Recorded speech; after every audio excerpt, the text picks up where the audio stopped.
আসসালামু আলাইকুম। আজকে ছিল শুক্রবার আর আমাদের গ্রামের সকল ছেলেপেলে চলে আসে কবরস্থানে এখানে পরিষ্কার করার জন্য আর কি।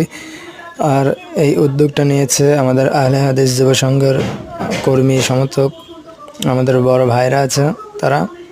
আর এখানে এসে আমরা খুব ভালোভাবে জায়গাটা পরিষ্কার করার চেষ্টা করি আর কি।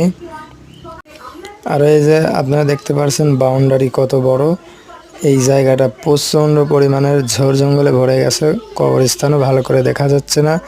যেখানে সেখানে কিন্তু পাও দেওয়া যাচ্ছে না, কারণ কখন ধসে চলে যায় ভিতরে, সেজন্য দেখে শুনে কাজ করা লাগছে আর কি। আর এখানে আছে মাদ্রাসার ছেলেপেলে, আমাদের এখানকার দড়িকমলপুর সালাফি মাদ্রাসার ছেলেপেলেও আছে, এখানে কাজ করছে। আর সবার জন্য দোয়া করবেন আপনারা, সবাই যেন এরকমের ভালো কাজে এগিয়ে আসতে পারে। আরও ছিল এখানকার গ্রামবাসী যারা আমাদেরকে অনেক সহযোগিতাই করলো।